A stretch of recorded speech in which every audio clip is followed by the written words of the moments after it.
Red wine.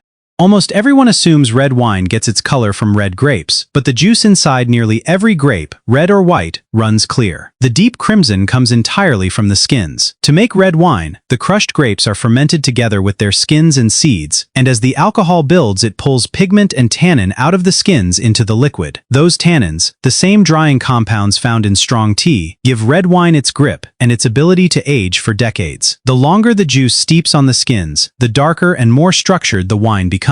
Leave the skins out, and the very same grapes would make a white wine instead. Cabernet Sauvignon, Merlot, and Pinot Noir are all simply red grapes left to soak in their own skins. White wine. The surprising part of white wine is that it does not have to come from white grapes at all. Because grape juice is clear, a winemaker can press the juice off the skins immediately and ferment it alone, leaving the color behind. That is why most champagne, a white sparkling wine, is made largely from red Pinot Noir and Pinot Meunier grapes. Without skin contact, there is little tannin, so white wines feel lighter and crisper, and they range from pale lemon to deep gold depending on ripeness and oak aging. Barrels of oak lend color, vanilla, and a rounder texture, which is why an oaked Chardonnay tastes so different from a steely, unoaked one. White wine is served cold because chilling sharpens its acidity and lifts its aromatics. A champagne made only from white grapes is labeled Blanc des Blancs, while one made only from red grapes is a Blanc de Noirs, a white wine pressed from black-skinned fruit. Rosé.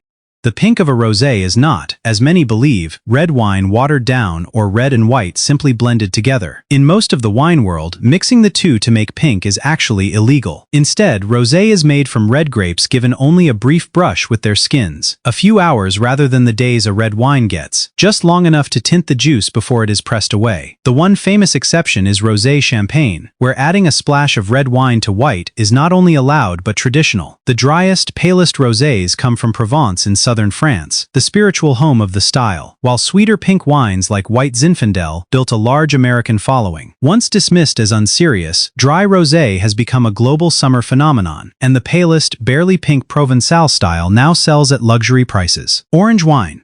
The so-called fourth color of wine is essentially white wine made like a red. White grapes are left to macerate on their skins for days or even months, picking up the same amber color, tannin, and grip that the skins give to red wine. The result is not orange juice but a deep gold to copper wine with a savory, nutty edge. Far from a modern invention, this is one of the oldest methods on earth.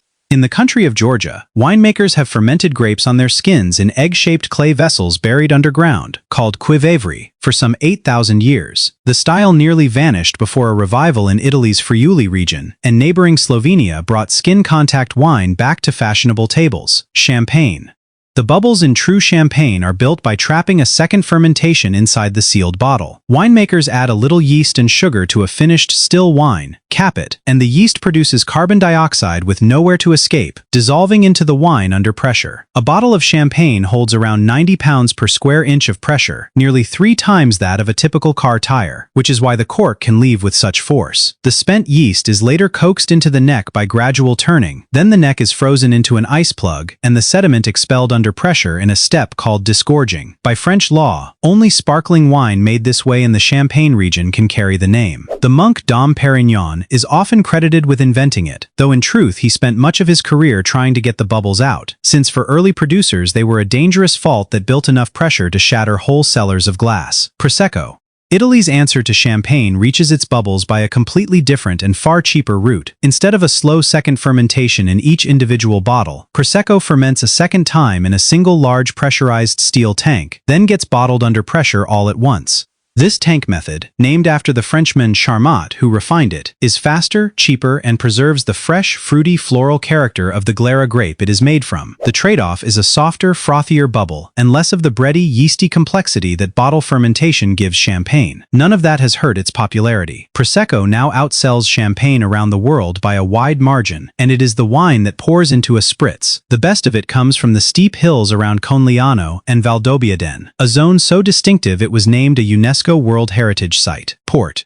a fortified wine from the steep terraced vineyards of the Douro Valley in northern Portugal. Port is made by cutting fermentation short. Partway through, before the yeast has eaten all the grape sugar, the winemaker pours in a strong, neutral grape spirit. The alcohol stuns the yeast and stops fermentation dead, leaving the wine both sweet and strong, usually around 20% alcohol, sometimes more. The young wine is then aged in the cellars of Vila Nova de Gaia, across the river from the vineyards, in styles ranging from fruity ruby to nutty, barrel-aged tawny, and long-lived vintage port. Many of the great port houses still carry British names like Taylor, Graham, and Sandeman, a legacy of the English merchants who built the trade centuries ago. Sherry. From the sun-baked town of Jerez in southern Spain comes one of the most misunderstood wines in the world. The English word sherry is just a worn-down version of Jerez. Unlike port, sherry is fortified after fermentation is already finished, so it starts out completely dry. What happens next splits it in two. In some barrels, a living film of yeast called flor grows across the surface, sealing the wine from the air and keeping it pale and tangy. In others, the wine is left exposed to oxygen, which turns it dark and nutty. All of it ages in a solera, a stack of barrels fractionally blended over years, so every glass carries a trace of much older wine. Sherry runs the full range from bone dry to syrup sweet. A crisp, dry fino served cold with olives and a black, treacly Pedro Ximenez poured over ice cream are, remarkably, the same kind of wine. Madeira. The fortified wine from the Portuguese island of Madeira is made by doing the one thing nearly every other winemaker fears. It is deliberately heated and exposed to air. Barrels are warmed for months, or stored in hot lofts for years, cooking and oxidizing the wine on purpose. The tradition began when casks shipped across the tropics came back tasting better for the journey through the heat. The result is a wine that is practically immortal. An opened bottle can stay fresh for months, and bottles over 200 years old are still drinking beautifully. Madeira was the wine the American founders raised to toast the signing of the Declaration of Independence, and it survived in cellars long after lesser wines would have spoiled. Ice wine.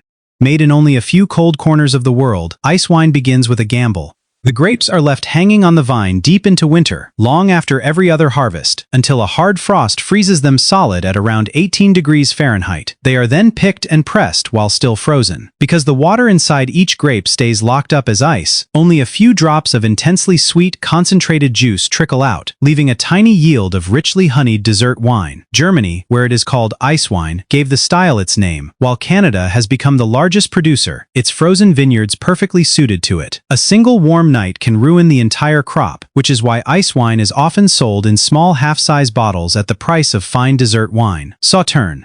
The golden dessert wine of Bordeaux is born from rot, but a very particular kind. In the misty mornings of the Sauternes district, a fungus called Botrytis cinerea settles onto ripe grapes, and when the afternoon sun dries them out, it shrivels them like raisins and concentrates their sugar, while adding flavors of honey and apricot. Winemakers call it noble rot. The very same fungus in wetter, wrong conditions is simply gray rot, which destroys a crop. Because the berries shrivel unevenly, pickers must move through the vineyard again and again, selecting only the affected grapes by hand. The most famous estate, Château de Quem, is said to produce as little as a single glass of wine from each vine. Tokaji. Hungary's great sweet wine relies on the same noble rot as Sauternes, but it wears a far older crown. Made in the Tokaji region from botrytized grapes kneaded into a paste and stirred back into a base wine, Tokaji Asu was a favorite of tsars and kings, and Louis XIV of France is said to have called it the wine of kings and the king of wines. Its region was mapped and classified for quality in 1737, more than a century before Bordeaux drew up its famous ranking. The wine's sweetness was traditionally measured in units called putonios, counting how many baskets of shriveled grapes went into each barrel. Deep amber and intensely sweet, a great Tokaji can age for a century or more. Alcohol-free wine. The fastest-growing corner of the wine world holds almost no alcohol at all, yet it does not begin as grape juice. It starts as fully fermented, ordinary wine, and only then is the alcohol stripped back out. The most common method is vacuum distillation, which lowers the boiling point so the alcohol evaporates at around 95 degrees Fahrenheit, far below the heat that would cook away the flavor. Others use reverse osmosis, pushing the wine through a fine membrane that separates the alcohol from everything else. The hard part is what leaves with it, because alcohol carries aroma and gives wine its body, so a dealcoholized wine can taste thin and watery. Producers blend back grape juice, aromatics, and a touch of sweetness to rebuild what was lost. Driven by sober, curious drinkers and markets that avoid alcohol entirely, the category is improving fast, and to be called alcohol-free, it must fall below 0.5% alcohol. Natural wine. The most argued over category in the modern wine world is barely a category at all, because almost no one agrees on a definition. The loose idea is wine made with as little intervention as possible, from organically grown grapes fermented with their own wild yeast, with nothing added and nothing taken away, often unfiltered and low in or free of added sulfites. The result can be cloudy, funky, and unpredictable, a world away from a polished supermarket bottle. To its fans, it tastes alive. To its critics, it can taste faulty. In truth, it is also the original way of making wine, the way everything was made before modern chemistry, now reborn as the drink of choice in natural wine bars from Paris to Tokyo. Its sparkling cousin, pétillant naturel, or pet nat, is bottled before fermentation even finishes, trapping a gentle fizz with no added yeast at all. Boxed wine. The least glamorous wine on the shelf may be the cleverest piece of engineering on the whole list. Invented in Australia in 1965, boxed wine holds its liquid in a collapsible plastic bag inside a cardboard box, with a tap at the bottom. As the wine pours, the bag simply shrinks, so no air ever reaches what remains, and an opened box stays fresh for weeks while a bottle fades in days. It is lighter and cheaper to ship, with a smaller carbon footprint than glass. For decades, it carried a reputation for cheap, watery plonk, but a growing number of serious producers now box very good wine, betting that convenience finally outweighs the old stigma. From a sealed champagne bottle under pressure to a plastic bag in a box, it is all still fermented grape juice. From a clear juice stained by its own skins to a wine kept alive in a plastic bag, every bottle on this list is the same fruit bent by where the sugar goes, what touches the air, and what gets added or left out. Geography, chemistry, and a long tangle of laws decide what ends up in the glass. Let us know in the comments which one we should go deep on next.